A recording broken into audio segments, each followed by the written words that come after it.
Welcome back. Is everyone back? Yes, fantastic.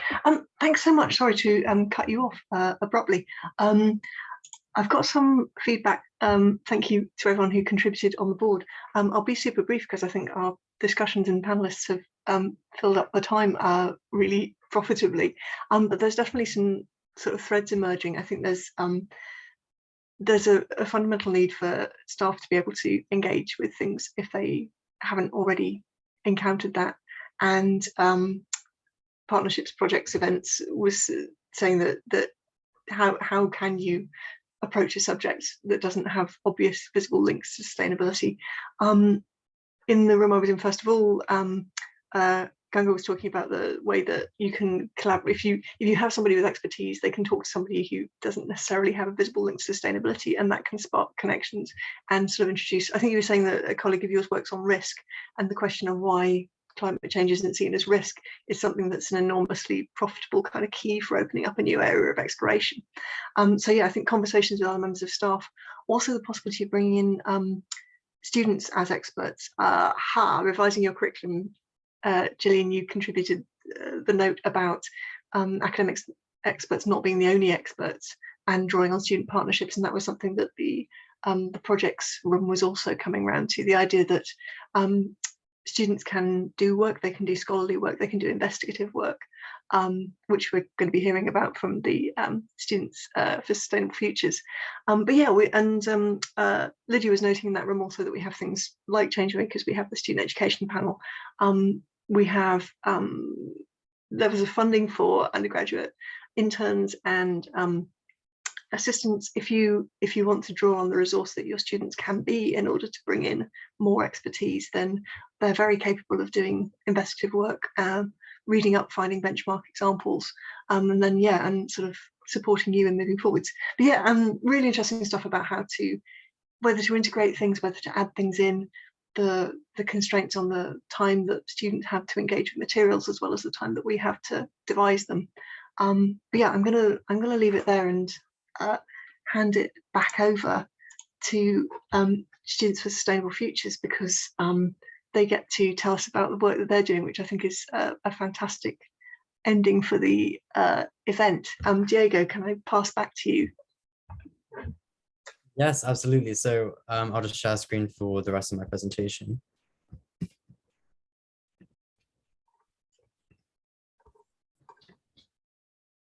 So previously, I started off the presentation by talking about the student demand and how our findings were looking so far. So now I just wanted to quickly run down for those who haven't heard about Embedding Sustainability, about the project before, and to kind of give a more detailed overview of what we are doing. So we have over 30 members of the society overall, and within Embedding Sustainability is Ilya, Alice, and I. So I've already covered what our project is about embedding sustainability properly within all of the different departments and producing tangible change. So what we've completed so far is examples of good practice, which is in the Excel format. I've shown a screenshot of a snippet of that earlier.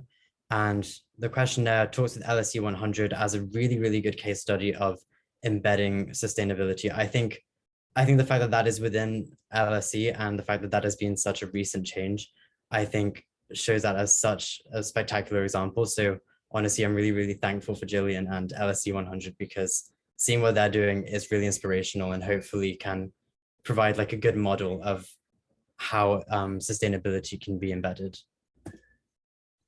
So in the present, we are currently getting survey responses. We are looking to hopefully increase that number soon. We have around 50 right now. And we have a student ambassador per department. And we are looking to lead interviews between the student ambassadors and the departments as part of our research. So instead of just collecting quantitative facts or survey responses, we want to be able to have a little bit more of a dialogue between students and teachers. And then in the future, using this qualitative and quantitative analysis, we want to produce a report and then hopefully produce some bite-sized departmental suggestions in poster formats we will be posting some more results on the SFS, the Sustainable Future Society podcast, and produce a short documentary. So this is all going to happen in the future after we have collected all of our different, all of our research. So essentially, where this comes in and where I guess the real call for action comes in is we want to facilitate having better conversations between academics and students, and that would be so invaluable for our research. So what we are looking to do is we, in collaboration with Sustainable LSE and the Eden Center, we would like to hear some professors' insights, and we would like to see the conversations happen between professors and students. So essentially, we have a sign-up sheet here. It's on the QR code on the right. And this is not to sign up, this is not committing to anything. But if any professors would be interested in having a short conversation, 15 minutes maximum, with a student in their department about how sustainability could be integrated within the course, or for example, to talk about the Excel sheet that we have and any of the data that we have, then that would be an amazing help. So again, it's not a commitment, but we will contact you and ask if you would be available and if this is best done in an office hour, or if you would like to organize this outside of the office hour time. This is something that would be an amazing help. And this is, I guess, the student call to action. So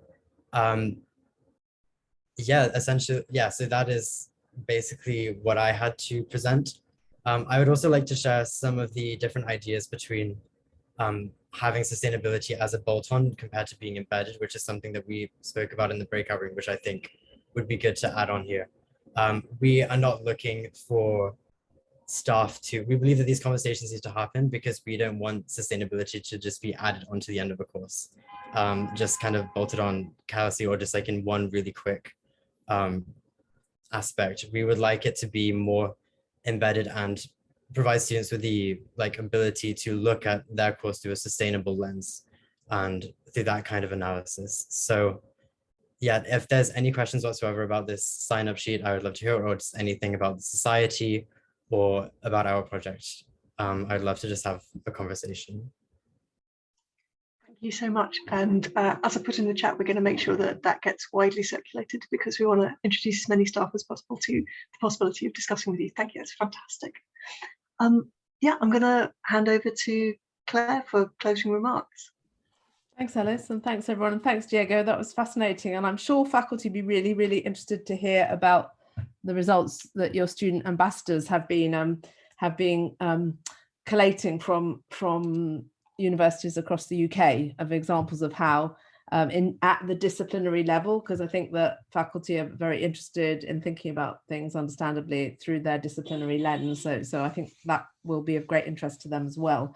So what can I say in conclusion? Well, first of all, thank you to everyone who's come, and also those of you who've stayed right through to the end. We know that it's a very intense time of year. I want to say that today, this afternoon was so positive. It's quite a depressing time, I think. You know, I don't know if it's just me having formerly been a scholar of Russia and the post-Soviet space, that it's particularly depressing right now, and also, of course, the kind of ongoing UCU strike action and the recent decision by UCU to ignore the strike action and make cuts to pensions also suggests that sort of higher education is being pressed and compressed. And so it's very, very exciting to hear from both our students represented, personified by Diego, and colleagues from across the school about really fantastic, innovative, exciting work going on, really thoughtful. I felt the presentations were really thoughtful about how people are grappling with different ways to effectively integrate notions of sustainability into curriculum and into student projects, both inside and outside the curriculum.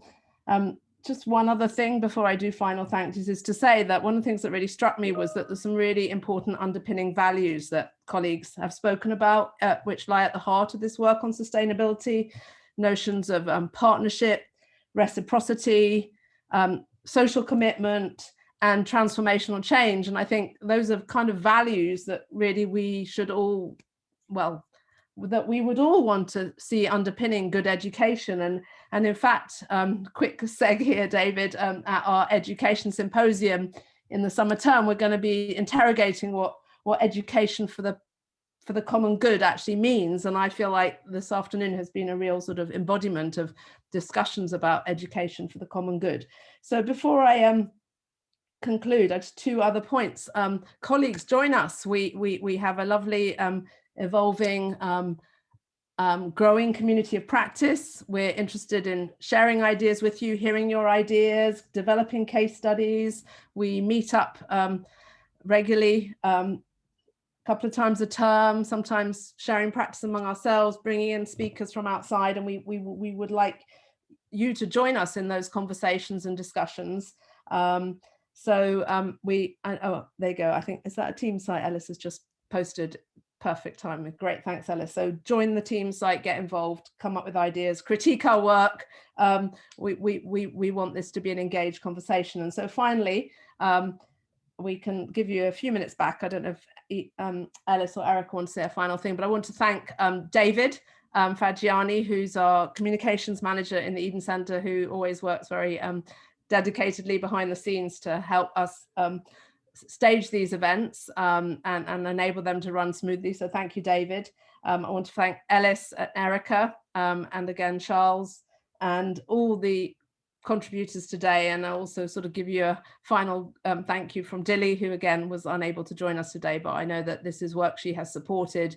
She champions through the sustainability action plan, strategic action plan, and does see as at the heart of Educate for Global Impact and LSE 2030. So I wish you all a good rest of week, and thanks for coming along, and please do continue to join us for our continuing conversations. Erica and Ellis, do you want to say anything else? No, just thank you very much, Claire, for everything, and thank you everybody for being here. It's been a wonderful forum, so thanks a lot. Thanks everybody. Ellis, anything? No. Nothing. Okay, so have a good rest of afternoon, everybody, and thanks. And David, I guess David has been recording, so he may chunk up the presentations and make them more broadly available, because we know there are also quite a few people who wanted to come and weren't able to join us. So thanks everybody, and see you soon.